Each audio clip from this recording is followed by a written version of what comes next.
good morning to the dignitaries on the dais and the audience present over here. A lion and a deer were sleeping. The deer got up and was started walking. However, the lion wanted to have his first meal of the day. But that couldn't be possible if he didn't stood up and walked towards the prey. That is what the shlok means, that in order to achieve success, dedication and hard work are the first steps. And these seeds of dedication and hard work have to be filled in our minds right since the beginning. That is what we'll be discussing in the topic of today, because in the Indian beginnings and in the ancient history of India, we have the seeds of Purva Mimamsa, which mean the prior study or the record of our karmic actions, which are also mentioned in our ancient texts, right from the Vedas. Before we commence with today's program, I welcome you all to the third day of our esteemed second edition of the Swatantra Veer Savarkar Smriti Abhinav Bharat Vyaspeeth. With the first 2 days being very successful, we are today on the third day with yet another very interesting yet a profound topic. I would now like to invite our principal, Dr. Priya Chopre ma'am, to kindly deliver the welcome address. Thank you, Urja. Good morning, everyone. Today, we have gathered here to mark the third day of Swatantra Veer Savarkar Smriti Abhinav Bharat Vyaspeeth lecture series on the theme Indianization of Law.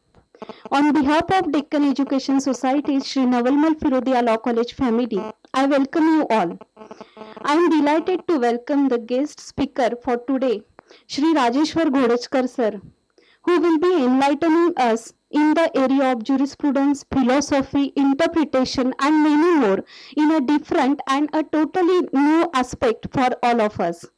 I am sure you will have this intellectual feast and will be able to really enrich yourself through the discourse which sir is going to have today. I thank Chairman of our College Development Committee, Advocate Ashok Palande sir, for being with us continuously throughout the journey of this event. A warm welcome to all the teaching staff and students who are eagerly waiting for the knowledgeable discourse that we are going to have today through our guest speaker. I take this pride to inform you that the Swatantra Veer Savarkar Abhinav Bharat Vyaspeeth lecture series is one of the unique initiatives of our college under the aegis of DES Center for Legal Excellence. Through DES CLE, we organize myriad of activities related to law and other disciplines. And through this, we endeavor to impart holistic legal education to the students. The idea behind the organization of this lecture series is to have some intellectual deliberations on various topics of law, economics, philosophy, jurisprudence, political science, and many more, which bear a direct impact on the societal development as a whole. We intend to reach out the masses through the medium of young minds, and for this we have taken this initiative, and by way of this we intend to create awareness about various issues of socio-legal importance related to our legal system as well as societal development. Through this, we also intend to channelize the young minds in the right direction so as to contribute in the nation building. As we have inherited the legacy of Deccan Education Society, and we acknowledge this as our solemn responsibility that being law college, we should be having social outreach as well as we are required to contribute in the societal development as a whole through the medium of law. With this note, once again, I welcome you all. Thank you.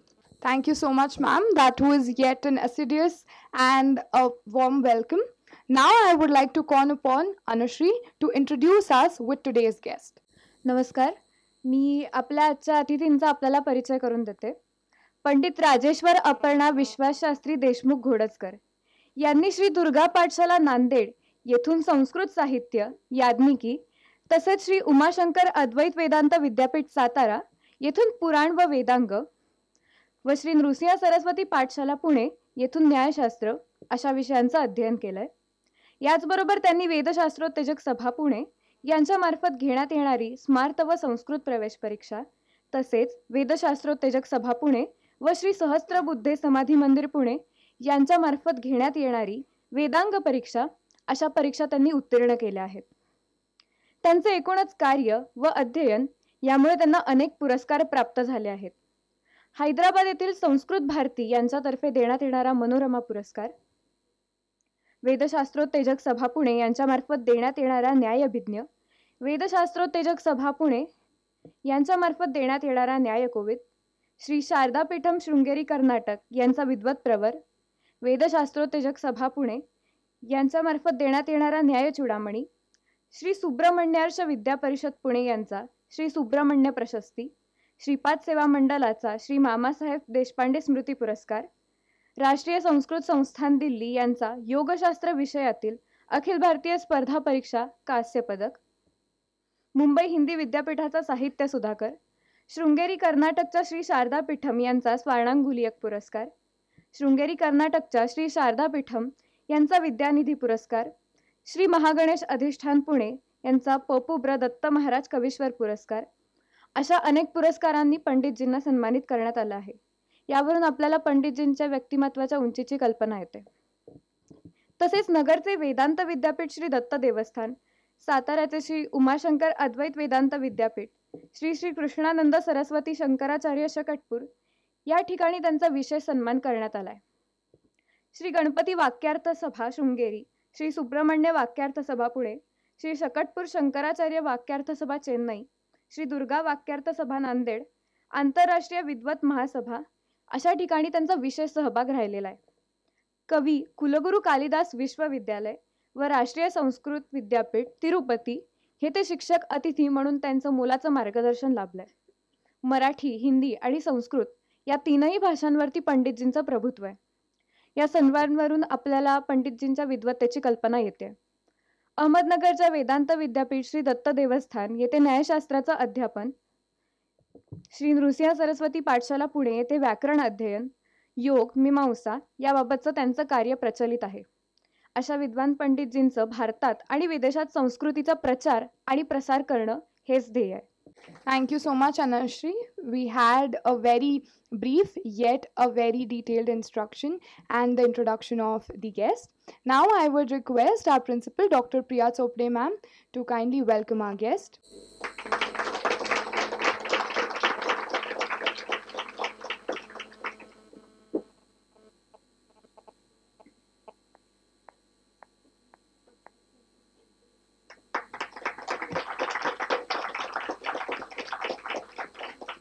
Thank you so much, ma'am. So without wasting a further moment, I would now invite upon sir to kindly come here and proceed with today's lecture series. Shri गुरुभ्यो नमः. गुरुर्ब्रह्मा गुरुर्विष्णुर् गुरुर्देवो महेश्वरः, गुरु साक्षात् परम ब्रह्म तस्मै श्री गुरुवे नमः. आज यहाँ सावरकर जी के स्मृति से जो कार्यक्रम, जो व्याख्यान माला चालू है, उसमें बहुत सारे विद्वान यहाँ पे आए हैं, आगे भी आने वाले हैं.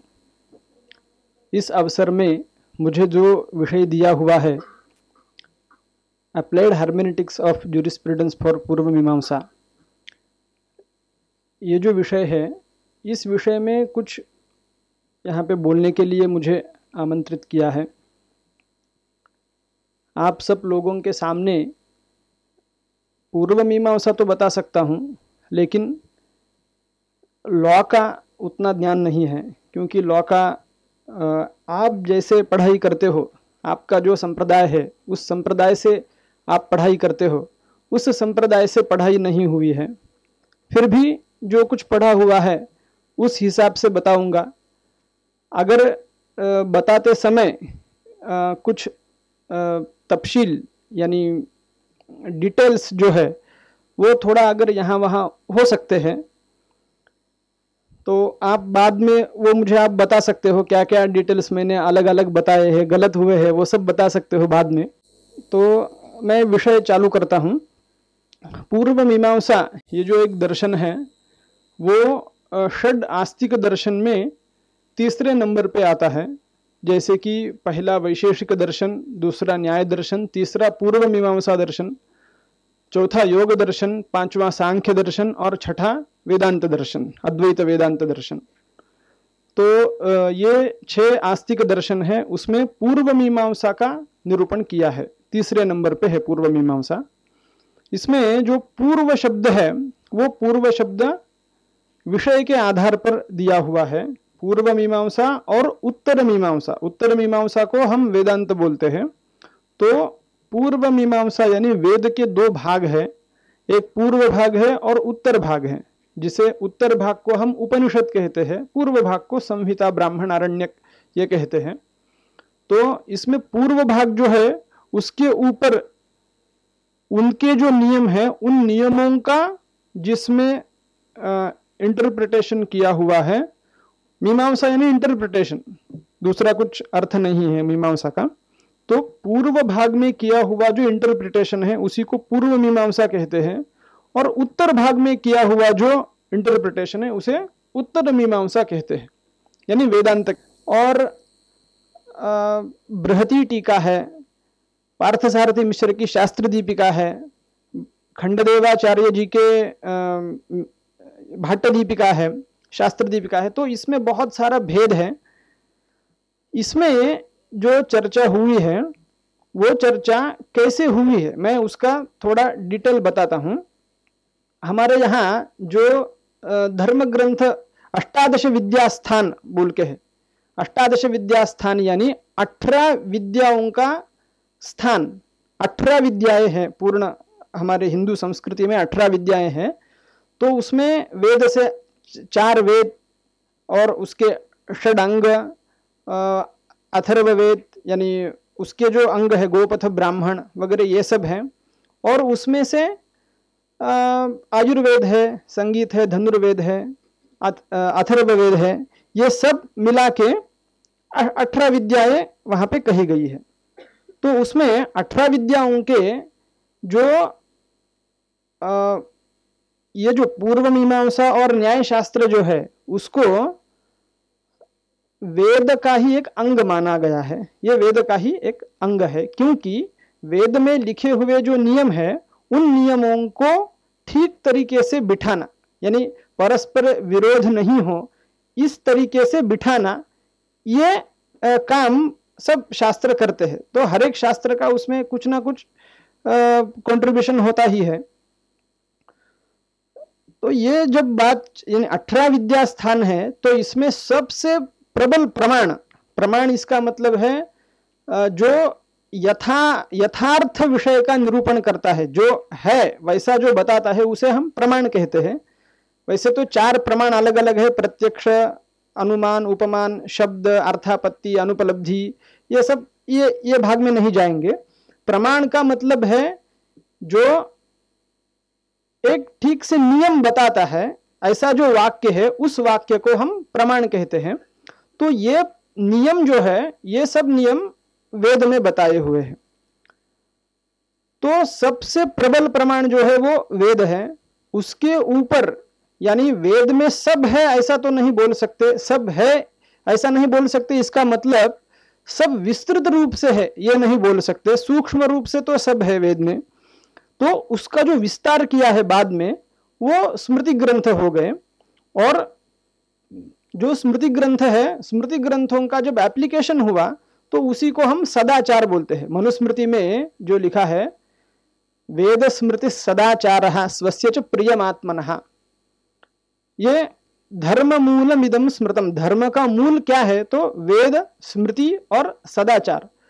तो सबसे मूलभूत प्रमाण जो है वो है वेद, उससे थोड़ा निचले स्तर में जो है वो सब स्मृति ग्रंथ है, और उससे निचले स्तर में है तो सदाचार, यानी जो वेदाभिमानी जो लोग है, शिष्ट त्रैवर्णिका ऐसा उनको शब्द है, जो शिष्ट त्रैवर्णिका शब्द लोग हैं वो जिसको धर्म ऐसा मानते हैं और हमारे आचरण से प्रत्यक्ष वेद में नहीं लिखा हुआ भी अर्थ अगर वो करते हैं तो वो भी प्रमाण मानना चाहिए, क्योंकि वो बड़े लोग उसका आचरण करते हैं इसलिए। तो इसके स्तर करना, इसका मतलब क्या है, अगर इन तीनों में परस्पर कहीं विरोध आ जाता है, यानी ऐसा देखो वेद में कुछ लिखा है और स्मृति में उसकी विपरीत लिखा है, तो क्या करना है, किसका मत श्रेष्ठ है? तो इसीलिए ये स्तर बनाए हुए हैं। तो वेद का मत ही सबसे श्रेष्ठ है। इन दोनों विरोध जब हो जाएगा तो वेद का मत ही श्रेष्ठ है, उसके बाद में स्मृति में जो लिखा है वही श्रेष्ठ है, उसके बाद में जो सदाचार शिष्ट त्रैवर्णिका परिगृहित जो आचार है वो आचार प्रमाण है। ये एक हमारा सिद्धांत है, पूर्व मीमांसा का सिद्धांत है। मैं ये क्यों कहा अभी, क्योंकि ऐसा सिद्धांत सब जगह होता है, हमारे लॉ में भी ऐसा ही सिद्धांत है। क्योंकि अभी भारतीय दृष्टिकोण से देखेंगे तो संविधान जो है, संविधान के ऊपर कोई ग्रंथ नहीं है जो उससे भी ज्यादा प्रमाण हो जाए। इसलिए सबसे मूलभूत प्रमाण जो हम मानेंगे तो उसी को बोलेंगे हम संविधान।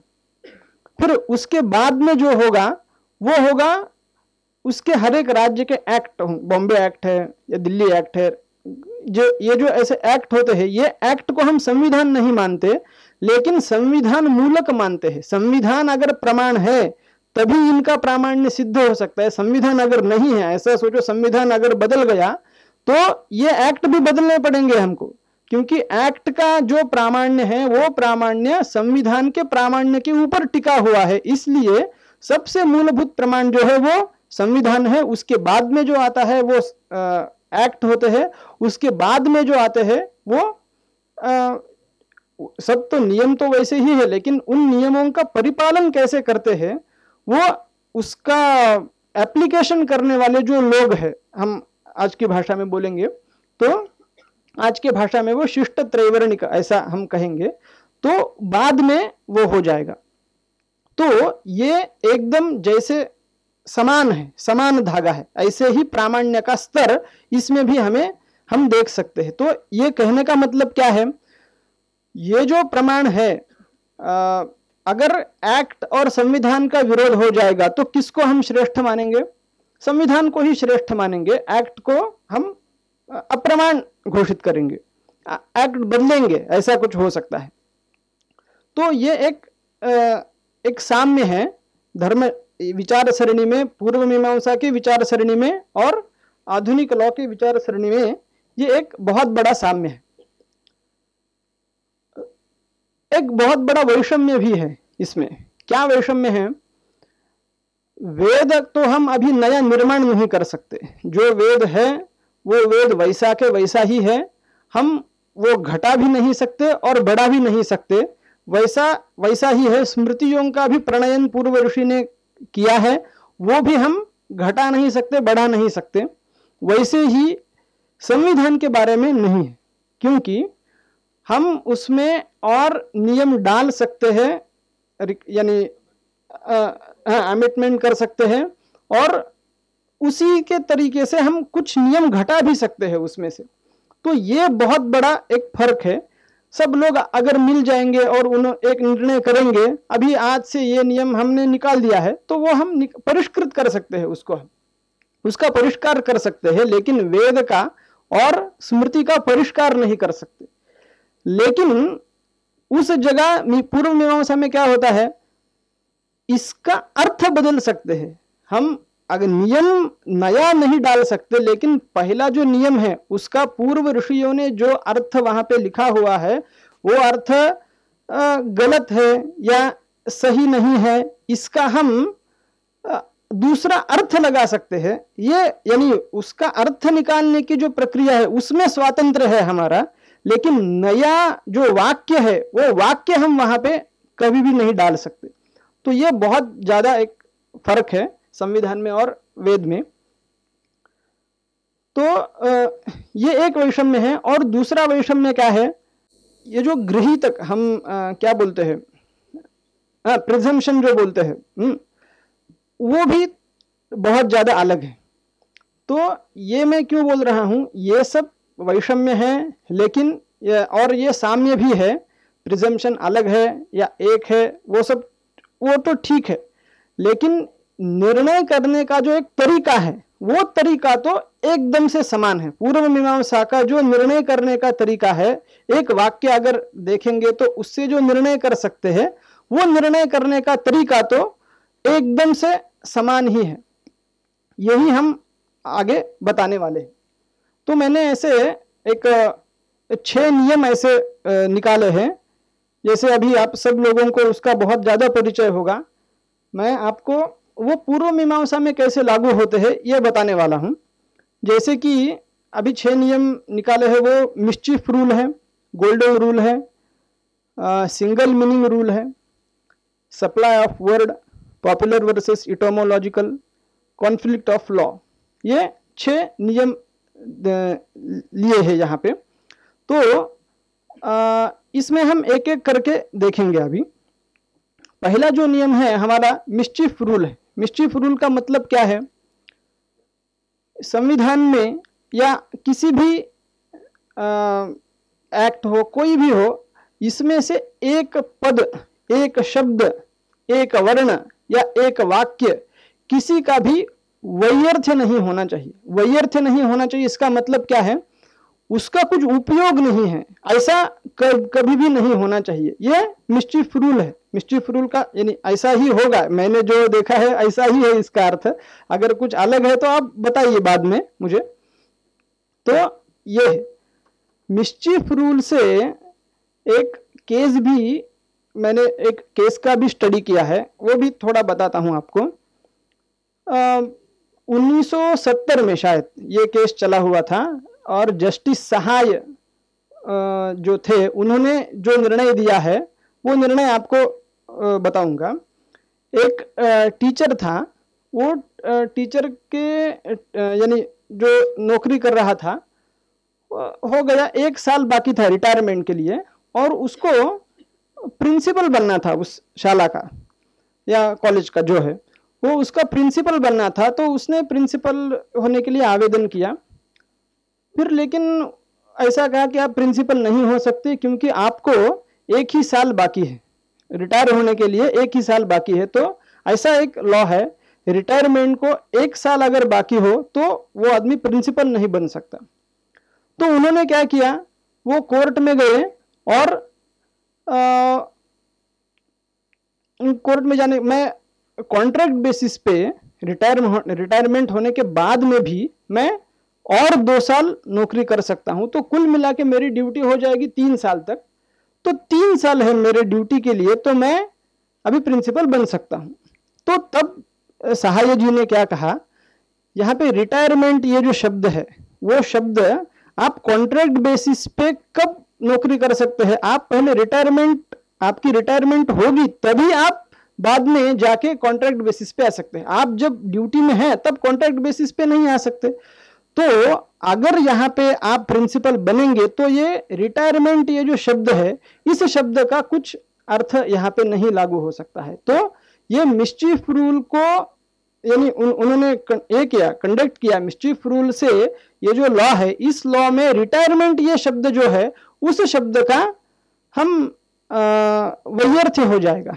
तो इसलिए आपको अभी प्रिंसिपल नहीं हो सकता है। तो ये एक विषय है। तो यही विषय मीमांसा के पहले अध्याय में 7वें अधिकरण में, तद्भूत अधिकरण ऐसा उसका नाम है, उस टॉपिक में आया है। उसका पहला ही वाक्य का है जैमिनी का, तो वो बोलता है वेद में, स्मृति में, पुराण में कहीं भी कोई भी शब्द व्यर्थ नहीं हो सकता है। जो है वो सब प्रमाण ही है। किसी पद का, किसी वाक्य का वैयर्थ्य नहीं हो सकता है। और ये लेके उन्होंने बहुत सारे अधिकरण में न्याय निर्णय भी किया है। जैसे कि सप्तदशा रत्निर्वाजपेयस्य यूपो भवति, ये एक वाक्य है। इसका मतलब क्या है?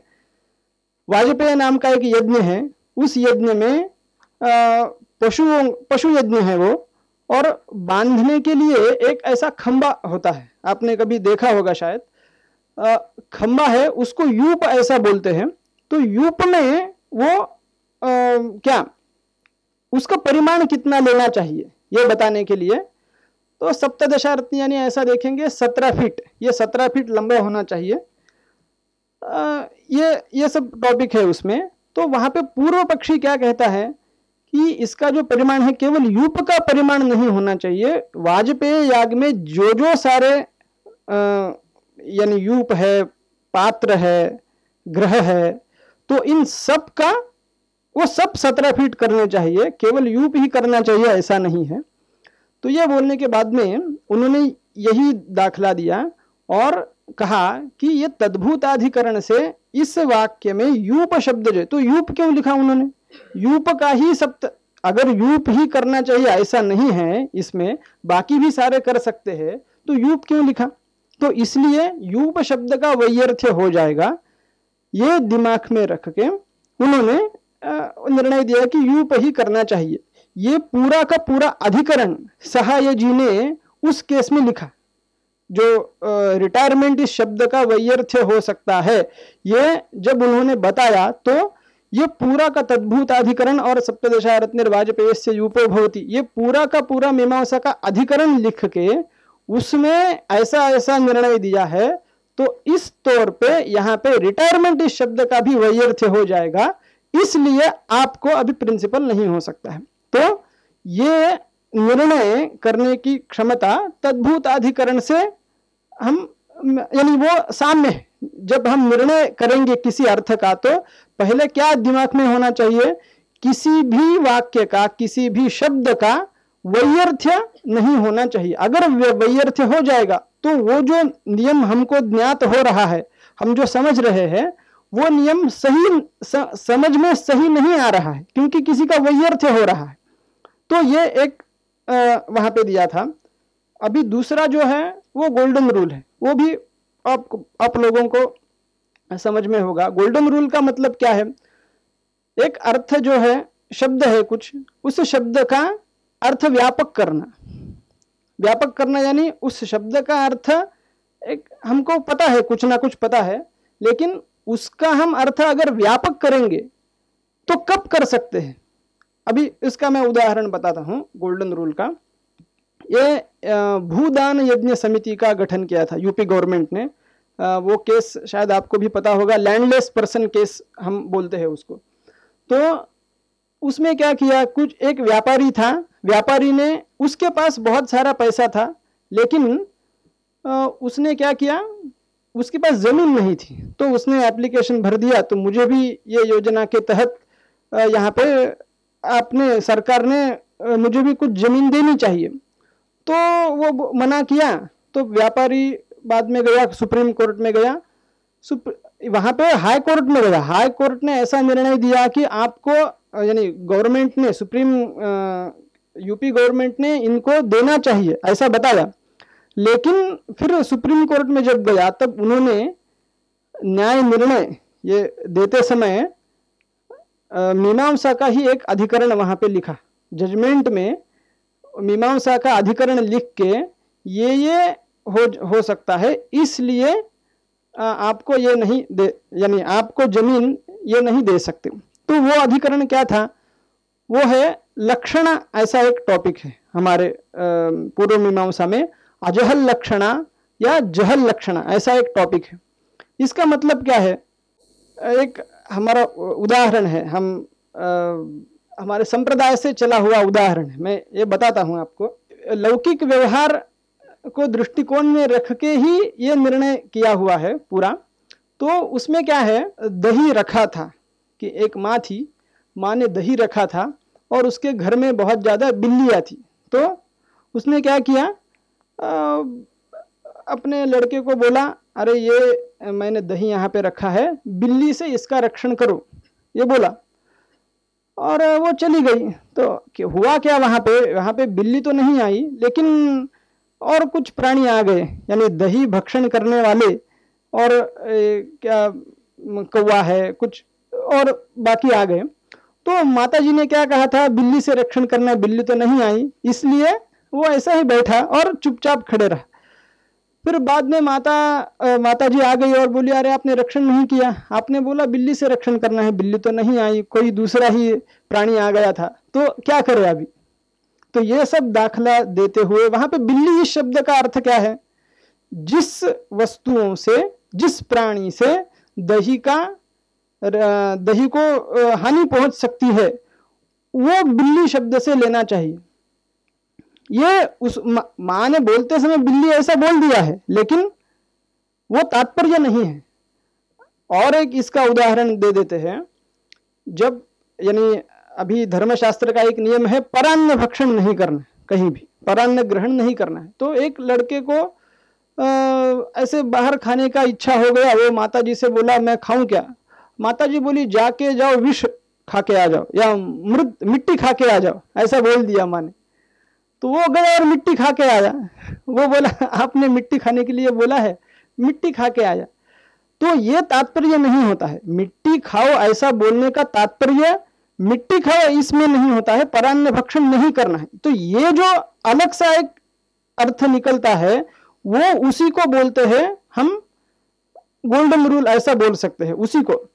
उसी को हम अजहल लक्षणा या जहल लक्षणा ऐसा बोल सकते हैं। तो वहां पे बिल्ली इस शब्द का जो अर्थ है वो दध्युपघातक, दही से रक्षण, दही से जिसको हानि, दही को जिससे हानि पहुंच सकती है उससे रक्षण करना चाहिए।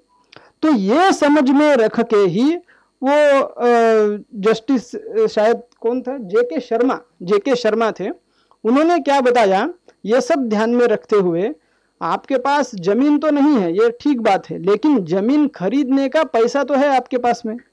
तो जमीन खरीदने का क्षमता होते हुए भी आप अगर गवर्नमेंट से जमीन मांग रहे हैं तो आप एलिजिबल नहीं हैं इसके लिए। लेकिन ये सब जब हुआ था तब वहां पे क्या था, जिसके पास नहीं है भूमि वो कोई भी ले सकता है इस तहत।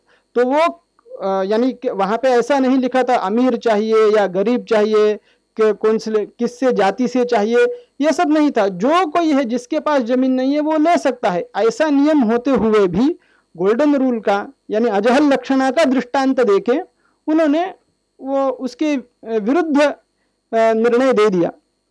तो ये बहुत ज्यादा साम्य रखता है गोल्डन रूल और अजहल लक्षणा। ये जो दो प्रमेय हैं मीमांसा के, ये दोनों आपस में बहुत ज्यादा साम्य रखते हैं, ऐसा लगता है। अभी तीसरा जो है वो पॉपुलर वर्सेस इटोमोलॉजिकल, ये भी आपको पता होगा। पॉपुलर इसका मतलब है लोक प्रसिद्ध और इटोमोलॉजिकल इसका मतलब है ग्रामेटिकली जो उसका अर्थ निकलता है, व्याकरण दृष्टि से जो अर्थ निकलता है वो इटोमोलॉजिकल है। इसी को हम योगाद्रूढ़िर बलीयसी ऐसा एक कहते हैं। योग इसका मतलब व्याकरण दृष्टि से जो अर्थ निकलता है उसको योग शक्ति कहते हैं। और समुदाय शक्ति यानी रूढ़ी इसका मतलब क्या है, वो लोक में प्रसिद्ध है। इसमें तो और ज्यादा वेरिएशन है, यानी इसमें पूर्व मीमांसा में ऐसे अधिकरण आते हैं, वहां पे आर्यम्लेच्छाधिकरण, यानी एक शब्द है कोई पर्टिकुलर, उसका आर्यों के दिमाग में उसका कुछ अर्थ है, आर्यों में उसकी एक विशेष अर्थ में प्रसिद्धि है और म्लेच्छों में और कुछ अन्य प्रसिद्धि है। तो उन दोनों में क्या प्रसिद्धि लेना चाहिए? अगर आर्यों में प्रसिद्ध नहीं है तो म्लेच्छों में जो अर्थ प्रसिद्ध है उसी अर्थ में यह शब्द लेना चाहिए। ये बहुत ज्यादा 4-5 अधिकरण है इसमें, लेकिन ये भी केस एकदम बहुत बढ़िया है। इसमें क्या हुआ, वेजिटेबल टैक्स, वेजिटेबल पे टैक्स इतना इतना लेना चाहिए, ये नियम था, वेजिटेबल शब्द था।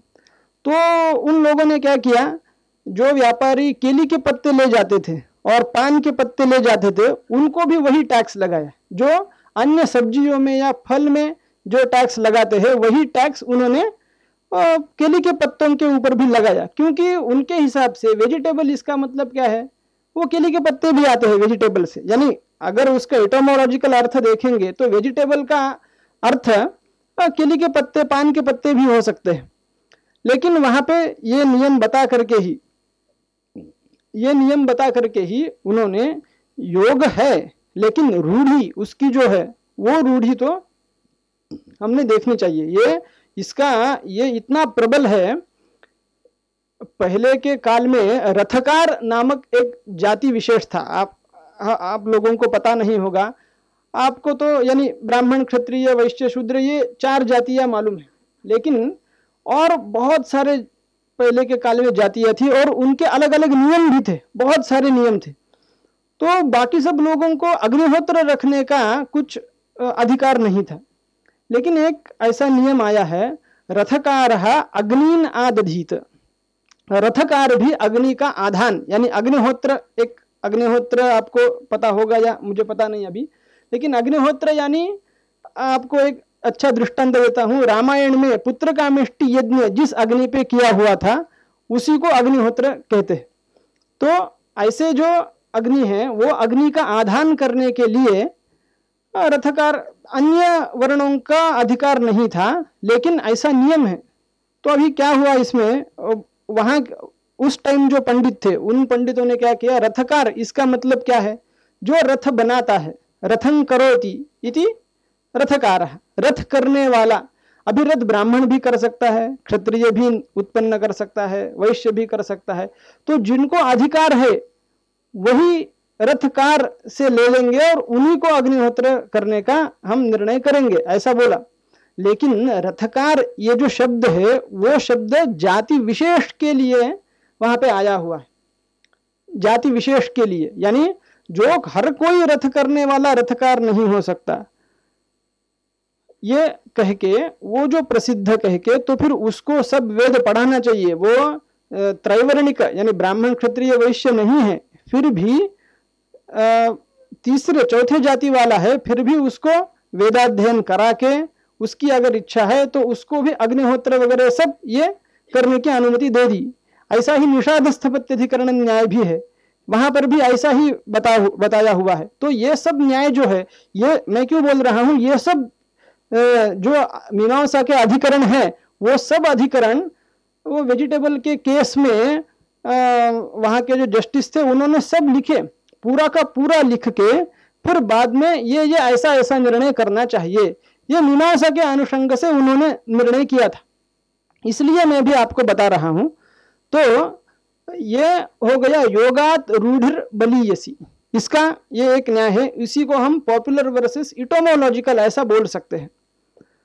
अभी जो चौथा नियम है वो सिंगल मीनिंग रूल।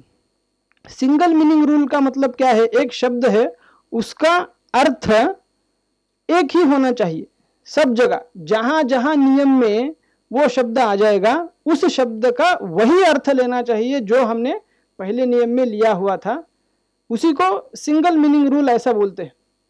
उसी को ऐसा ही प्रमेय पूर्व मीमांसा में लोक वेदाधिकरण में बताया है। लोक वेदाधिकरण का मतलब क्या है, जो लोक में प्रसिद्ध अर्थ है वही अर्थ वेद में भी लेना चाहिए, अर्थ का भेद नहीं करना चाहिए कहीं भी। जो अर्थ जहां पे जैसे बताया हुआ है उसी वही अर्थ सब जगह लेना चाहिए, यही बताया हुआ है। और ये केवल बताया हुआ नहीं है, इसका जब एप्लीकेशन किया ये यानी शायद जेके शर्मा, जस्टिस जेके शर्मा, उन्होंने ऐसा किया। एक केस आ गया उनके पास में, वो था कंसल्ट के बारे में केस था। वो कंसल्ट इस शब्द के ऊपर वो केस चला। ट्राइब्यूनल कोर्ट जो रहते हैं, ट्राइब्यूनल कोर्ट में जजों की नियुक्ति का अधिकार चीफ मिनिस्टर के पास होता है। अगर चीफ मिनिस्टर को कुछ वहां पे दिक्कत आ गई तो उसने चीफ जस्टिस से कंसल्ट करके वो सब निर्णय करना चाहिए। तो एक बार ऐसा ही हो गया, चीफ मिनिस्टर को कुछ दिक्कतें आ गई, वो चीफ जस्टिस के पास गए, उन्होंने कुछ बोला इसकी नियुक्ति करो, ये सब करो, ये उन्होंने बोला, लेकिन वो उनका नहीं माना। उसने, चीफ मिनिस्टर ने चीफ जस्टिस का नहीं मानते हुए खुद को जो चाहिए वही किया। फिर बाद में वो चीफ जस्टिस को गुस्सा आ गया और वो कोर्ट में गए, ऐसे ऐसे उन्होंने नियम तोड़ दिया है। तो तब उन्होंने बोला कि यहाँ पे कंसल्ट ये शब्द है, उस कंसल्ट शब्द का अर्थ आदेश ऐसा नहीं लेना चाहिए, उसका सलाह यानी विचार विनिमय ये जो है वही अर्थ यहाँ पे लेना चाहिए। लेकिन उनका पक्ष क्या था चीफ जस्टिस का, चीफ मिनिस्टर और चीफ जस्टिस इन दोनों में वो दोनों समान अधिकार वाले हैं। तो जब समान अधिकार वाले दो लोग आके कुछ निर्णय करेंगे और उनको चीफ मिनिस्टर को कुछ दिक्कत है तो चीफ जस्टिस का ही आदेश यहाँ पे स्तर पे है। तो वहां पे अगर कंसल्ट इस शब्द का आदेश ले लेंगे अर्थ, तो क्या होगा, जो कम अधिकार वाला है उसका आदेश कैसे हो सकता है, तो उसका सल्ला ही लेना पड़ेगा। तो वो नियम का दाखला देके यहाँ पे कंसल्ट इस शब्द का उन्होंने विचार, सल्ला ऐसा ही अर्थ किया। तो सल्ला का और नियम, आदेश, इसमें क्या फर्क होता है? आदेश तोड़े जाते हैं तो उनको कुछ पनिशमेंट, कुछ दंड वगैरह हो सकता है, लेकिन अगर सल्ला नहीं माना तो उसको दंड का प्रावधान नहीं है कहीं भी। तो ये दाखला देते समय जस्टिस जी ने वहां पे पूरे का पूरा लोक वेदाधिकरण ही लिख डाला उस आर्गुमेंट में, और लोक वेदाधिकरण से भी यही अर्थ सिद्ध हो जाता है। इसलिए आपको ये जो केस है वो केस आपको पीछे लेना चाहिए, ऐसा चीफ जस्टिस जी को कहा। ये एक हो गया। तो ये भी हम कह सकते हैं। अभी सप्लाई ऑफ वर्ड, ये जो नियम है उस नियम का भी ऐसा ही, सप्लाई ऑफ वर्ड का मतलब क्या है? जो शब्द नहीं है वो भी शब्द हम वहां पे ले सकते हैं। अगर अपेक्षा आ गई तो वो शब्द भी हम वहां पे, यानी वाक्य में नहीं है वो शब्द, लेकिन हम वो ले सकते हैं, हर जगह रहते ही है वो शब्द। ऐसा एक, उसी को हम अध्याहार या अनुषंग व्यतिषंग ये बोलते हैं। अध्याहार, अनुषंग, व्यतिषंग, इसमें बहुत ज्यादा विचार विनिमय पूर्व मीमांसा में हुआ है। ये भी दूसरे अध्याय में, दूसरे पाद में चौथा या पांचवा अधिकरण है अनुषंग का। तो वहां पे क्या हो गया, एक केस ऐसा चला, वहां पे उन्होंने एक एडॉप्ट करना था लड़के को।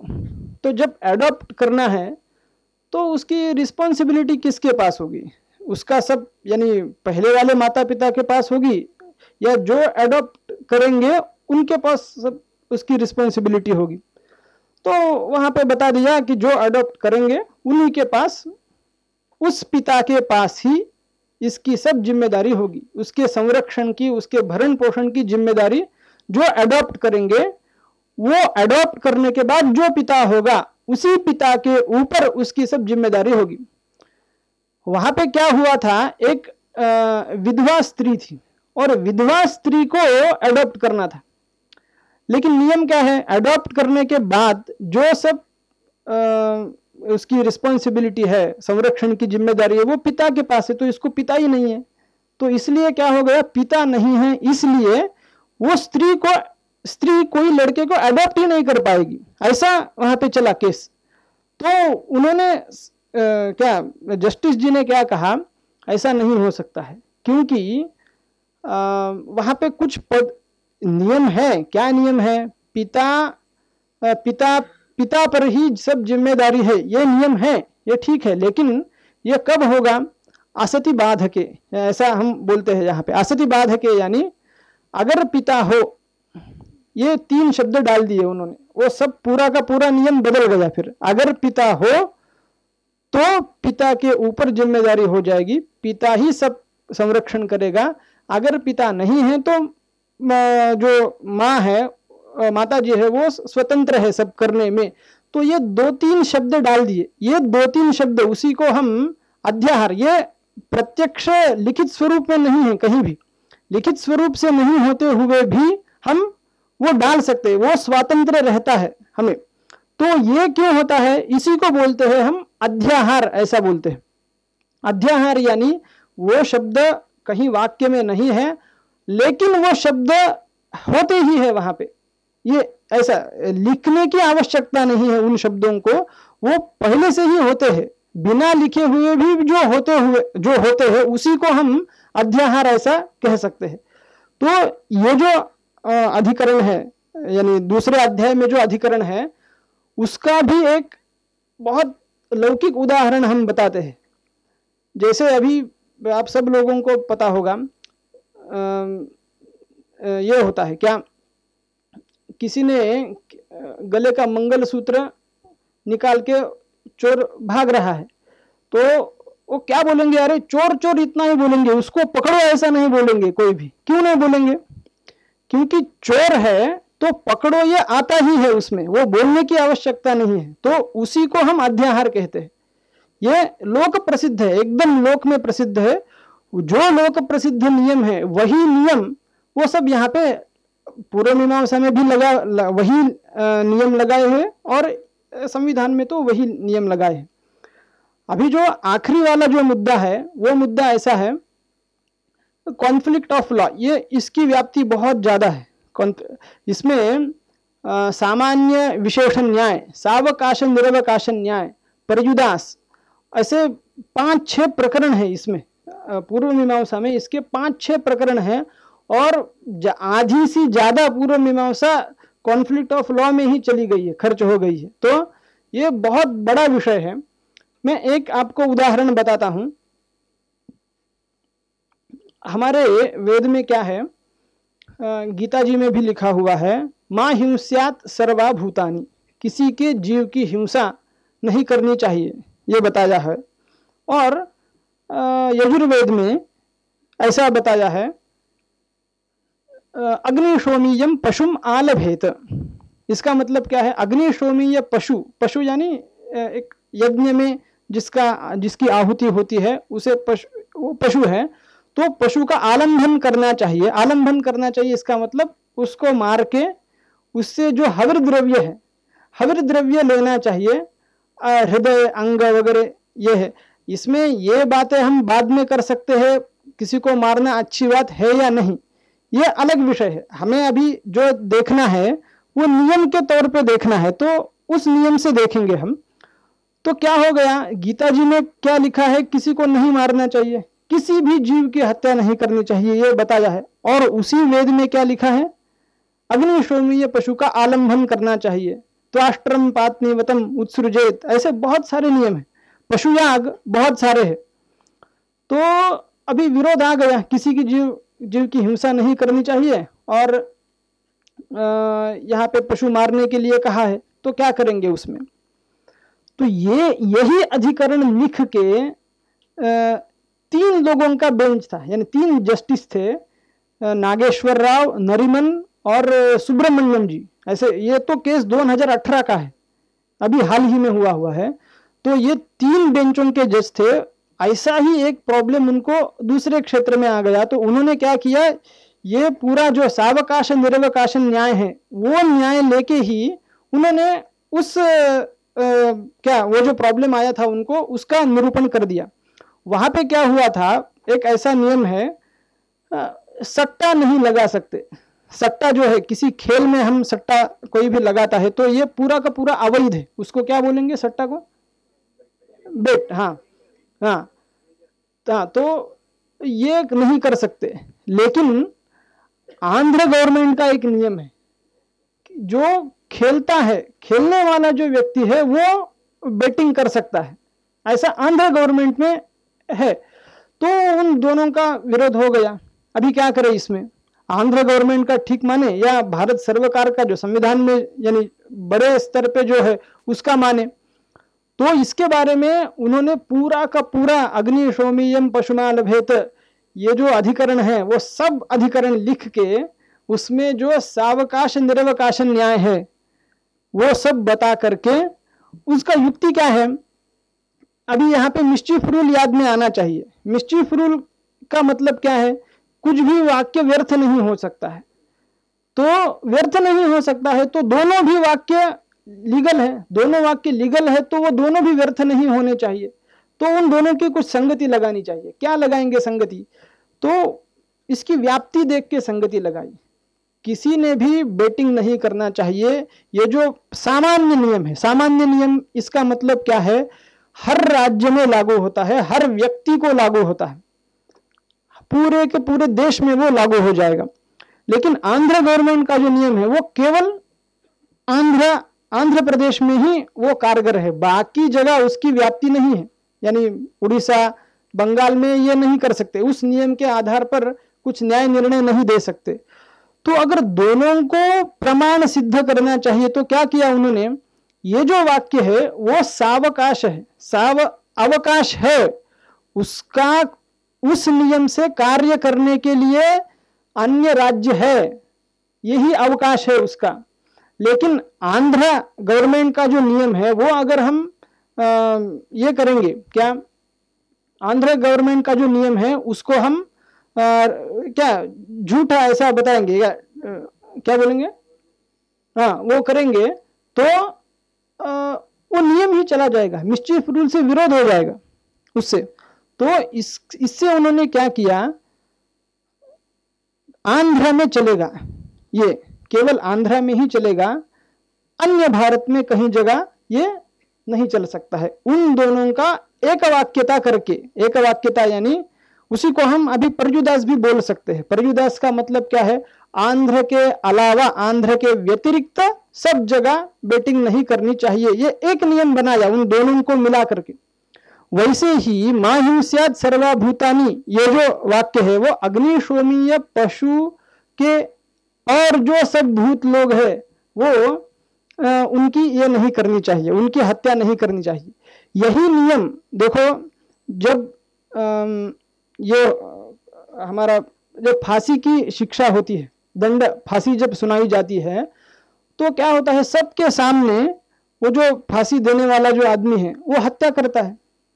हत्या ये एक प्रकार की, वो किसी को मार देता है। तो क्या हो गया, एक्सेप्शन आ गया उसका, यानी किसी को नहीं मारना चाहिए, लेकिन जिसको फांसी की शिक्षा है उसको तो उसे छोड़ के किसी को नहीं मारना चाहिए, ये एक नियम हो सकता है। ऐसा दो नियम लगने में लगते हैं, लेकिन उन दोनों का जब एक वाक्यता हो जाती है, एक वाक्यता मतलब अभी क्या बताएंगे, दोनों मिला के एक नियम जब बनता है उसी को बोलते हैं सावकाश निरवकाश न्याय। यही सब जगह होता है, कौन सा भी कॉन्स्टिट्यूशन लो, कहीं भी लो, ये ऐसे करके ही जब हम नियम किसी स्वरूप में लिखेंगे, क्या होता है, नियम जब लिखेंगे तब दिक्कत आ जाती है, क्योंकि लिखने की कुछ मर्यादा है। यानी हम जो हमारे मन में है वो पूरा का पूरा हम कभी भी नहीं लिख सकते, ऐसा लिखने की ही मर्यादा है। यानी ये लिखना ये कौन से प्रमाण में अंतर्भूत होता है, उसको हमारी भाषा में बोलेंगे तो वो शब्द प्रमाण के अंतर्भूत होता है। 4 प्रमाण जो पहले बताए हैं, लेकिन शब्द और अनुभव, इन दोनों में अनुभव श्रेष्ठ माना है और शब्द कनिष्ठ माना है, क्योंकि जो जो अनुभव होता है वो सब हम शब्द में व्यक्त नहीं कर सकते। इसलिए जब हम नियम लिखेंगे तो लिखने के बाद में उसमें कुछ ना कुछ त्रुटियां अवश्य हो जाती है, कितना भी सरल लिखो आप। तो जो त्रुटि करने के लिए, यानी त्रुटि को निकालने के लिए हमें क्या करना पड़ता है, ये सब रूल यहाँ पे लाने चाहिए। तो ये जो रूल है वो और सारे बहुत पूर्व मीमांसा में अभी प्रकरण से अर्थ लेना चाहिए, वो वाक्य कहाँ पे है, किस प्रकरण में अर्थ। और एक नियम है, जिस प्रकरण में जो वाक्य है वो वाक्य ने उसी प्रकरण के अनुसार ही अर्थ आना चाहिए। मैंने अभी बोलते समय कहा था, हमारे श्रीमद् भागवत में एक वाक्य है, ईश्वर कहीं भी नहीं है, ऐसा ये वाक्य हो सकता है क्या भागवत में? लेकिन है भागवत में भी। क्यों है? क्योंकि ये वाक्य हिरण्यकशिपु के मुख में है। तो हिरण्यकशिपु अगर बोलेगा तो ईश्वर नहीं है तो नहीं है, ऐसा हो जाएगा। तो हर एक वाक्य का जो अर्थ होता है वो अर्थ उसी के प्रकरण के अनुसार ही लगाना चाहिए। प्रकरण का विरोध अगर हो जाएगा तो वो वाक्य उस अर्थ में प्रमाण नहीं होगा कहीं भी। ऐसे प्रकरण है, 6 प्रमाण हैं, श्रुति लिंग वाक्य प्रकरण स्थान समाख्या, ऐसे 6 प्रमाण हैं, 6 विधियां हैं, नियम के स्वरूप बताए। कौन सा नियम अपूर्व विधि है, कौन सा नियम नियम विधि है, कौन सा नियम परिसंख्या विधि है। अपूर्व नियम का मतलब क्या है? जो नियमों के बिना अगर नियम नहीं लिखेंगे तो उसकी प्राप्ति ही, यज्ञ करो, ऐसा अगर वेद ने नहीं बताया होता तो हम यज्ञ कभी करते क्या? नहीं कर सकते। लेकिन झूठ बोलना नहीं चाहिए, नानृतम वदेत, या यज्ञ में कुछ व्रीहि का ही हवन करना चाहिए। तो ये सब नियम विधि होते हैं। यानी अभी जब बस से जाते हैं तब हमें पता चलता है वहां पे क्या लिखा होता है, बेल जो रहता है, जो कंडक्टर जो बेल बजाता है वो क्या होता है, ये कंडक्टर ने बेल बजानी चाहिए, ऐसा वहां पे लिखा होता है। तो कंडक्टर ने बेल बजानी चाहिए, इसका मतलब क्या है? उसको पता नहीं है क्या? वो कंडक्टर को ही पता है, वही तो बेल बजे, उसके लिए नहीं है वो किसके लिए है? अन्य लोगों ने बेल बजानी नहीं चाहिए बताने के लिए वहां पे लिखा होता है। उसी को परिसंख्या बोलते हैं। परिसंख्या का मतलब क्या है? जो वाक्य में जो लिखा है उससे जो अलग से समझ में आता है उसी को, किसी की निवृत्ति होती है, किसी का संग्रहण होता है, ये करने के लिए सब नियम का यही एक तरीका होता है। यानी पहले जांचना चाहिए ये नियम अपूर्व विधि है या नियम विधि है या परिसंख्या विधि है। ये जांचने के बाद में ही उसका तात्पर्य का निर्णय करना पड़ता है। अभी ये सब बताया, तो आखिरी मुद्दा है, उसमें क्या है? अभी ये सब करना है लेकिन ये कब लागू करना है इसका कुछ है। यानी अभी यहाँ पे तो हमने ये सब नियम लागू करेंगे ऐसा बताया, लेकिन ये नियम यहाँ लागू होगा और यहाँ लागू नहीं होगा, इसका कुछ एक नियम होना चाहिए, वरना सब जगह सब नियम आ जाएंगे तो दिक्कत हो जाएगा। इसलिए हमारे यानी वेद में क्या होता है? वेद में अर्थवाद आते हैं। अर्थवाद आते हैं इसका मतलब क्या है? वेद में जो जो नियम बताए हुए हैं उन नियमों की स्तुति या निंदा की होती है। कहीं जगह स्तुति की होती है, यानी क्या है? अभी ऊर्ग्वा उदुम्बरः ऊर्ग पशवः ऊर्जैवास्मा ऊर्जम पशूनाप्नो त्यूर्जो वरुध्यೈ, यह स्तुति औदुम्बर वृक्ष की स्तुति की है। क्यों की है? क्योंकि जो यूप है वो औदुम्बर वृक्ष का लेना चाहिए, ऐसा बोलने के लिए।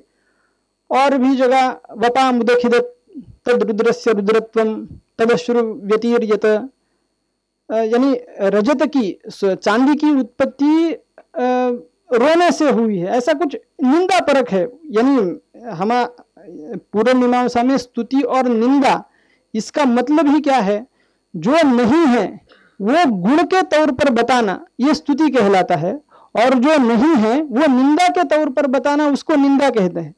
जो है वास्तविकता को स्तुति या निंदा नहीं कह सकते हम। ऐसा यानी अगर ये जो अभी कोई आदमी काला है तो हम उसको बहुत ही अच्छा है, ये बहुत सफेद है, गोरा है, ऐसा बोलेंगे। यानी क्या जो नहीं है वो गुण के तौर पर अगर बताएंगे उसको तभी उसकी वो स्तुति हो जाएगी। अगर वो काला है और हैंडसम है, दिखने में हैंडसम है तो है ही हैंडसम, उसमें स्तुति क्या है? जो है वो बताया है, उसमें स्तुति वो नहीं बोल सकते। इसको जो नहीं है वही बताना उसी को स्तुति बोलते हैं, और जो नहीं है वो निंदा के तौर पर बताना उसी को निंदा बोलते हैं। तो हर एक नियम में क्या होता है? किसी की स्तुति की जाती है और किसी की निंदा की जाती है, यही तरीका है। इससे क्या, अभी जिसकी निंदा की है वो अर्थ नहीं लेना चाहिए, ये समझ में आता है, और जिसकी स्तुति की है उसी के तौर पे उन नियमों में जो जो शब्द है उन शब्दों का अर्थ लेना चाहिए। ये स्तुति और निंदा से समझ में आता है। तो स्तुति निंदा का अगर विरोध हो रहा है तो ये विरोध का परिहार करने के लिए ही ये सब नियम वहां पे लाने पड़ते हैं। वैसे ही यहाँ पर भी हमारे आधुनिक आधुनिक मीमांसा में, मैं इसको आधुनिक मीमांसा ही बोलता हूँ, आधुनिक मीमांसा में ऐसा मुझे लगता है स्टेटमेंट ऑफ ऑब्जेक्ट जो रहता है, यानी हर एक नियम के पहले ये नियम क्यों लिखा, क्यों लिखने की आवश्यकता पड़ी, ये जो उद्देश्य होता है, जो नियम लिखते हैं वो स्टेटमेंट ऑफ ऑब्जेक्ट लिखते हैं। तो ये देखना पड़ता है, स्टेटमेंट ऑफ ऑब्जेक्ट देखने के बाद ही उसमें नियम लागू करने चाहिए या नहीं करने चाहिए ये बताना, ये देखना पड़ता है। और प्रकरण देखना पड़ता है, प्रकरण और स्टेटमेंट ऑफ ऑब्जेक्ट ये दोनों लेके ही हम ये सब न्यायों का निर्णय वहां पे कर सकते हैं। ऐसा एक बताने का था। और एक आखिरी विषय बता के मैं खत्म कर देता हूं। ये एक विषय है और आखिरी विषय क्या है, पूर्व मीमांसा में धर्मशास्त्र ऐसा भी एक आता है। यानी पूर्व मीमांसा में सूत्र ग्रंथ है और निबंध ग्रंथ है। निबंध ग्रंथ का मतलब क्या है, किसी को एक विषय को लेकर ही सब लोगों का मत वहां पे डाल के उनके परस्पर चर्चा करके ये प्रमाण है या ये प्रमाण है, ये प्रमाण है या इन दोनों में कौन सा भेद है, ये सब करके एक आखिरी निर्णय देते हैं, उसी को निबंध ग्रंथ ऐसा बोलते हैं। तो पहले जो धर्मशास्त्र में जितने प्रमाण बताए हैं उसमें जो स्मृतियां हैं, उस स्मृतियों में एक आखिरी चैप्टर होता है हर स्मृति में, उसको बोलते हैं व्यवहाराध्याय। व्यवहाराध्याय यानी एक प्रायश्चित्ताध्याय और एक आचरणाध्याय और व्यवहाराध्याय ऐसा होता है। आचरणाध्याय का मतलब क्या होता है, दिन में हमारे पूरे दिन में क्या क्या कृत्य करना चाहिए ये सब वहाँ पे लिखा होता है। क्या क्या नहीं करना चाहिए ये भी लिखा होता है। जो नहीं किया है उसका क्या क्या दंड है ये बोलने के लिए प्रायश्चित्ताध्याय होता है। प्रायश्चित्त का मतलब जो दुष्कर्म किया है उसका निराकरण करने के लिए प्रायश्चित्ताध्याय होता है। और आखिरी में एक व्यवहाराध्याय होता है। व्यवहाराध्याय का मतलब क्या है, व्यवहार में जब जब हम कुछ करेंगे तो कैसे व्यवहार करना चाहिए, यानी उस व्यवहार के दौरान क्या प्रमाण होने चाहिए ये बताने के लिए भी व्यवहाराध्याय वहाँ पे होता है। तो उसमें वहाँ पे बताया है प्रमाणम लिखितम भुक्ति ही, ऐसे साक्षिणश्च, ये 3 प्रमाण बताए हैं।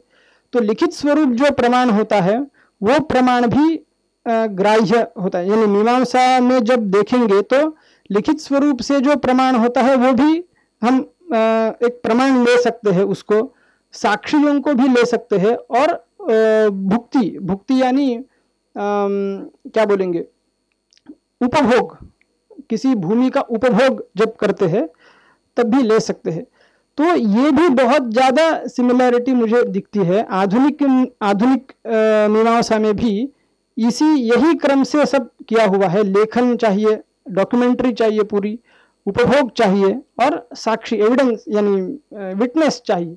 तो विटनेस के ऊपर भी बहुत सारा, कौन सा विटनेस अच्छा है, कौन सा विटनेस अच्छा नहीं है, बाल, मूक, स्त्री, इन सबको ये विटनेस नहीं हो सकते। ये भी बहुत ज़्यादा सिमिलैरिटी है इसमें। तो ये सब बोल के निष्कर्ष क्या करना चाहता हूँ मैं, ये जो एक धारा है, यानी प्रिजम्पशन अलग हो सकते हैं, प्रिजम्पशन यद्यपि अलग हो सकते हैं, लेकिन एक वाक्य का, किसी नियम का अर्थ बताने के लिए जो जो युक्तियाँ होती हैं, जो जो नियम होते हैं, वो सब नियम हम एक जैसे ही है। पूर्व मीमांसा के हो या आधुनिक नियम हो, सब नियम एक जैसे ही होते हैं, ऐसा मुझे लगता है। और इसमें अगर कुछ ज़्यादा मेहनत करेंगे तो और भी नियम हम देख पाएंगे जो सिमिलर हैं। तो ये बोल के मैं मेरा वाक्यार्थ खत्म करता हूँ। ठीक है, ओम स्वस्ति। Thank you so much, sir. It was indeed an amalgamation of the Vedas, Upanishads, and yet an understanding and interpretation of its kind. Now we move on to the student interaction, that is the question answer round. Nakul, can I please have the also an announcement for those who haven't filled or written their name in the attendance sheet. You can, after the session is over, you can come up to Anushka Mishra. She'll write down your attendance, just in case you haven't got the sheet. So, sir, I'll moderate the questions for you. This one is the one that is asked by a lot of people, that is having a genuine interest in the Vedas and the ancient scriptures. However, sometimes the language is a barrier, and along with that the interpretation. So from where should a beginner start the journey of reading the Vedas and also trying to interpret the same? मुझे ऐसा लगता है कि न्याय शास्त्र का अध्ययन करना चाहिए सबसे पहले, बेसिक से। न्याय शास्त्र के जो तर्क संग्रह, दीपिका, ये जो पहले 2 ग्रंथ है, उन 2 ग्रंथों का अध्ययन अगर पहले किया तभी ये मीमांसा में प्रवेश हो सकता है। मीमांसा का ज्ञान पाने के लिए पहले तर्क संग्रह यानी न्याय शास्त्र का अध्ययन करना जरूरी है, ऐसा मुझे लगता है। तो न्याय शास्त्र के अध्ययन से ही शुरुआत करनी चाहिए सब लोगों ने। ये वेद पढ़ेंगे तो कुछ अर्थ समझ में नहीं आएगा, उपनिषद पढ़ेंगे तो और कुछ नया अर्थ समझ में आ जाएगा। इसलिए उसका अर्थ समझना होगा तो पहले ये अर्थ निकालने की पद्धति का ही पहले अध्ययन करना होगा, फिर बाद में जो पढ़ना है वो पढ़ सकते हैं, ऐसा। The next message is, the next question is, sir, do you think that our Indian constitution is fair or are there some laws or acts which are biased? तो जो संविधान जो हमारा है वो सबके लिए उनके जो हक हैं वो इक्वली बांटता है या कोई एक कैटेगरी के लिए बायस्ड है या उसमें कुछ उनमें इनइक्वालिटीज हैं या नहीं? सब मैंने पहले ही बोला, जब कॉन्फ्लिक्ट हो जाता है कोई भी ऐसा एक ये नहीं है, क्या संविधान होगा, कोई भी जो एक प्रणाली है, नियम पद्धति जो होती है, वो कोई भी ऐसा नहीं हो सकती है कि जो सब लोगों को समान, यानी अभी समानता जो होती है वो समानता को देखना भी एक उसको कुछ चाहिए अलग, समानता किसको बोलेंगे ये भी देखना चाहिए, क्योंकि अभी संविधान से हर सब लोगों को समान मिलता है, समान अधिकार दिए हैं ये बताएंगे, या वेद ने समान अधिकार दिए हैं ये बताएंगे। तो मैं तो बोलता हूँ दोनों ने समान दिए हैं, क्योंकि समानता देखने का नजरिया अगर बदलेंगे तो वही समानता हमें दिख सकती है, ऐसा मुझे लगता है। और हमारे मन में जो समानता है वो समानता मैं नहीं मानता कि कोई भी दे सकता है, क्योंकि सब लोग समान हो ही नहीं सकते, कभी भी कुछ ना कुछ कम ज़्यादा होता ही है, लेकिन वो समानता जो है वो समानता उसी के, यानी क्या कुछ ज़्यादा है तो इसके पास अलग कुछ ज़्यादा है, तो वो ज़्यादा है इसमें कुछ समानता हो सकती है, कम है उसमें कुछ समानता हो सकती है, लेकिन जो कंटेंट है उसमें कभी समानता नहीं हो सकती, ऐसा मुझे लगता है। The next one is golden rule is modified from the literal rule. So how can we reach to a point where we can understand that literal rule should be modified to the golden rule? क्या किया है modify, उसका modification क्या किया है? Anyone who, the one who has asked the question, could we get a clarification? हाँ, मी तेच सांगितलं ना, त्या हे बघण्याच्या आधी कोणता नियम कुठं वापरायचा हे बघण्याच्या आधी मी म्हणून जे शेवटी सांगितलं ते यासाठी सांगितलं की स्टेटमेंट ऑफ ऑब्जेक्ट हे आपल्याला बघायला पाहिजे, ते बघितल्याशिवाय आपण त्याचा निर्णयच करू शकत नाही आणि परिस्थितीला बघूनही निर्णय करू शकत नाही। बाहेरची परिस्थिती आणि नियम यांच्यामध्ये कधीतरी बरेच फरक पडत असतात, पण ते नियम म्हणजे बाहेरची परिस्थिती ही बदलणारी असते, नियम मात्र जसेच्या तसे असतात, तर त्या नियमांना गृहीत धरून आपण म्हणजे काय नियमामध्ये बदल करू शकत नाही आपण, हेच या ठिकाणी सांगायचं। आणि स्टेटमेंट ऑफ ऑब्जेक्ट हे प्रामुख्याने पाहायला पाहिजे असं एक मला वाटतं। The next question is, Dashak Granthi means a person with a knowledge of 10 books. So could you tell us which are those 10 books and what are their features which makes them so special about? 10 ग्रंथ यानी ब्राह्मण, संहिता, आरण्यक। संहिता यानी मूल मंत्र भाग, ब्राह्मण यानी उसका निरूपण, यानी मंत्र किस काम से है, उसका उनका क्या काम है, बताने का क्या काम है। आरण्यक यानी पूरा फिलॉसॉफी है, आरण्यक यानी अरण्य में जाके पढ़ने का एक भाग, उसको आरण्यक बोलते हैं। फिलॉसॉफी घर में नहीं पढ़नी चाहिए ऐसा कुछ था उनका पहले, क्योंकि गृहस्थाश्रम में फिलॉसॉफी की कुछ आवश्यकता नहीं है, तो जाके अरण्य में जाके बाद में पढ़े, ये इसलिए वो आरण्यक ऐसा नाम है। उसमें आत्म संबंधी सब विज्ञान होता है, ये 3 हो गया। और शिक्षा, ज्योतिष, छंद, निघंटु, गृह्य सूत्र यानी कल्प सूत्र, श्रौत सूत्र, ये 6। शिक्षा का मतलब है वेदों का जो उच्चारण होता है, उच्चारण का स्किल डेवलप करना ही शिक्षा का मतलब है, तो उच्चारण के नियम बताए हैं उसमें। शिक्षा, ज्योतिष का वेदों में जो लिखा है, यज्ञ वगैरह, यज्ञ क्या जो जो करने को बताया है वो करने के लिए काल की आवश्यकता होती है। वेदा ही यज्ञार्थम अभिप्रवृत्ताः कालानुपूर्व विहिताश्च यज्ञाः तस्मादिदं काल विधान शास्त्रम यो ज्योतिषम ज्योतिष वेद इति। ज्योतिष यानी काल विधान शास्त्र है, कौन से काल में ये करना सही होगा ये बताने के लिए ज्योतिष है। छंद यानी रिदम, हम उसको रिदम बोल सकते हैं इंग्लिश भाषा में। हर एक मंत्र का कुछ रिदम होता है। जैसे हम श्लोक वक्रतुंड महाकाय सूर्यकोटि समप्रभ, तो एक गद्य यानी क्या, एक वाक्य हो गया, उसको एक अलग से रिदम में बिठाएंगे तो उसी को श्लोक कह सकते हैं। तो सब मंत्र जो है, यानी मंत्र भी गद्यात्मक है और पद्यात्मक है। तो जो पद्यात्मक मंत्र है वो सब श्लोक में आते हैं। तो उन श्लोकों के जो रिदम है वेदों में आए हुए, वो रिदम सब छंद शास्त्र में बताए हैं। निघंटु यानी कोश है। कोश यानी वेदों में जो अर्थ है, उन जो पद है उन पदों का क्या अर्थ है ये बताने के लिए यास्काचार्य ने निघंटु किया है।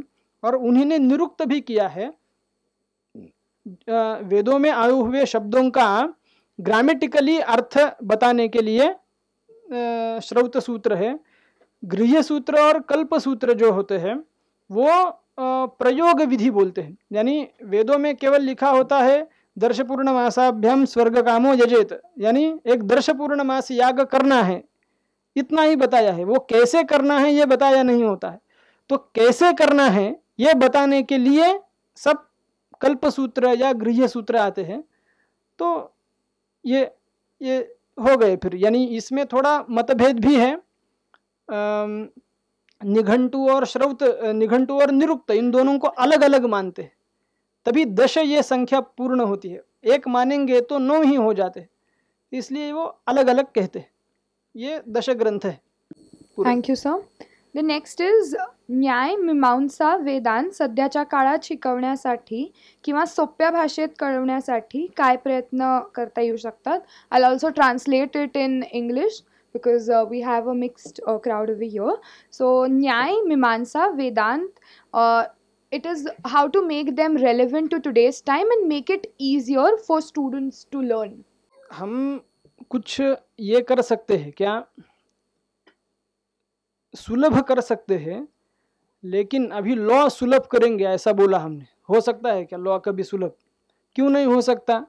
क्योंकि उसमें जो पर्टिकुलर शब्द है वो शब्द उसी तरीके से बोलने चाहिए, उसका मीनिंग उसी तरीके से बोलेंगे तभी उससे अर्थ का पता चल सकता है। क्योंकि वो पारिभाषिक शब्द होते हैं, उसको एक परिभाषा कहते हैं हम। ये जो रूल्स है, जूरिस्प्रूडेंस, ये जो सब है, वो जो परिभाषा है, वो परिभाषा का ठीक तरीके से अध्ययन करके ही हम लॉ में प्रैक्टिस कर सकते हैं या लॉ में विद्वान हो सकते हैं। उसी तरीके से न्याय और व्याकरण, वेदांत, मीमांसा जो है उसका भी अध्ययन उसी तरीके से करना चाहिए। उसको हम सुलभ करेंगे तो हमें कुछ ना कुछ समझ में आ जाएगा, ऐसी बात नहीं है। समझ में नहीं आ जाएगा ऐसा मैं नहीं बोलता हूँ, लेकिन उसका उपयोग नहीं कर पाएंगे हम कभी भी।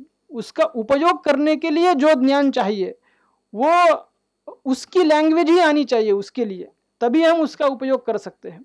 तो इसलिए क्या सुलभ करना यानी परिभाषा बदलना, ये तो नहीं कह सकता मैं। परिभाषा वही की वही करनी चाहिए। पढ़ाने का तरीका थोड़ा अलग कर सकते हैं, यानी कुछ क्या अभी आधुनिक माध्यम से पढ़ाएंगे, कुछ पीपीटी वगैरह कुछ देंगे तो थोड़ा सुलभ हो जाएगा ऐसा लगता है मुझे। लेकिन उतने साल उसमें परिश्रम करना ही पड़ता है। कोई कौन सा भी सेक्टर हो, डॉक्टर हो, लॉ हो, कौन सा भी सेक्टर हो, हम उसको काल के हिसाब से सुलभ नहीं कर पाएंगे कभी भी। ये And the last question for today, that is, what message do you think from the Vedas is the most relevant or the most needed considering 2022 and that we have completed 75 years of independence? वेद और उपनिषद ये जो होते हैं, वेद शब्द का अर्थ वेद और वेदांत, वेद के अंत में आया हुआ जो भाग है उसको उपनिषद बोलते हैं। मुझे ऐसा लगता है कि हर व्यक्ति ने खुद के बारे में जानना चाहिए। हम जब जानते हैं तो व्यवहार को जानते हैं, हम क्या करते हैं, माता पिता, हमारे भाई बंधुजन हैं, उनसे हम क्या सीखते हैं, भाषा सीखते हैं, दूसरों के साथ कैसे व्यवहार करना है ये सीखते हैं। और उसी में सब जिंदगी चली जाती है। लेकिन अगर हम उपनिषदों का अध्ययन करें तो मुझे ऐसा लगता है कि हम खुद से खुद यानी मैं क्या हूँ ये जानने के लिए उपनिषदों का जो उपनिषदों का अध्ययन हर व्यक्ति ने करना चाहिए। उसके बिना आदमी की परिपूर्णता नहीं हो सकती है। और वेदों का श्रेष्ठत्व भी उसी में है, क्योंकि बाकी अन्य लोगों के बारे में, अन्य सृष्टि के बारे में जो सब बताया है वो सब लोक से आता है। खुद के बारे में जो बताया है वही उपनिषद में आता है। तो इसलिए और उस स्वरूप से जानन, ये स्वरूप क्यों जाने हम, यानी अभी मैं हूँ इसमें कुछ संदेह होता है क्या हमें कभी, मैं हूँ या नहीं, ऐसा कुछ संदेह नहीं होता है। क्योंकि क्या मैं हूँ ऐसा हमें बचपन से पता है, लेकिन मैं हूँ अस्तित्व के बारे में पता है, फिर भी उसका जो स्वरूप है उस स्वरूप के बारे में पता नहीं है। मैं क्या हूँ ये पता नहीं, मैं हूँ इतना पता है, लेकिन मैं क्या हूँ, मेरा स्वरूप क्या है, और ये पूरा सृष्टि क्रम जो है वो क्या है, ये पता नहीं होता है। तो इसका निरूपण बहुत ही विस्तार से उपनिषदों में, उपनिषद यानी वो वेद ही है, वेद का ही एक भाग को उपनिषद बोलते हैं। तो इसलिए वेदों में ये लिखा हुआ है। तो ये जानने में ही अंत में कृतार्थता हो सकती है, ऐसा एक मेरा मानना है। तो सभी लोगों ने युवावस्था में ये सब जानना चाहिए। वार्धक्यावस्था में सब लोग जानने का प्रयास करते हैं, लेकिन तब उनके इंद्रिय क्षीण हो जाते हैं, इंद्रियां उतना काम नहीं कर पाती, बुद्धि उतनी सूक्ष्म नहीं होती है। तो अगर युवावस्था में अगर वो करेंगे तभी हमें वृद्धावस्था में ठीक तरीके से वो समझ में आ जाएगा, ऐसा मुझे लगता है। वृद्धावस्था में चालू करेंगे तो समझ में आना बहुत मुश्किल है, युवावस्था में चालू करेंगे तो वृद्धावस्था में थोड़ा समझ में आ सकता है। तो वेदों का यानी उपनिषदों के अर्थ का, वो अर्थ जानने के लिए महाभारत का अध्ययन बहुत ज़्यादा आवश्यक है। ये दोनों उपनिषद और महाभारत, ये दोनों नित्य वाचन में रहने चाहिए, ऐसा मुझे लगता है। Thank you so much, sir. Now I would want to call upon Assistant Professor Kaveri Deo ma'am to deliver the vote of thanks for today's program. I, Assistant Professor Kaveri Dev, on behalf of Deccan Education Societies, Shri Navalmal Firodia Law College, Center for Legal Excellence, extend my most sincere gratitude towards our most valued Honorable Speaker, Shri Rajeshwar Godaskar Sir, who spared time from his busiest schedule to enlighten us on applied hermeneutics of Purva Mimamsa for jurisprudence. Sir, today we had an opportunity to hear your thoughts actually, which are surely going to encourage everyone with respect to the interpretation of statutes, then Purva Mimamsa, then the interpretation of the word, different words which are there in the statutes, the contradiction in the same statute, everything will be helpful for the students while writing the answer as well. So, thank you so much, sir, for your thought-provoking discourse and interactions. Further, I would like to extend my gratitude towards Dr. Sharad Kunte, sir, Chairman of Governing Body and Council of Deccan Education Society, Advocate Ashok Palande, sir, Chairman, College Development Committee of Deccan Education Society, Shri Navalmal Firodia Law College, Pune, and our officiating principal, ma'am, Dr. Priya Chopte, for their continuous support and guidance. I would also like to thank Dr. Anagha Baldota, ma'am, Director of DSCLE, for proposing and executing the program successfully. Further, I extend my thanks towards teaching, non-teaching office and library staff for their unconditional support. Lastly, I would like to thank all the students, volunteers to spare the time for the session and to make this event very successful. Thank you so much, everyone.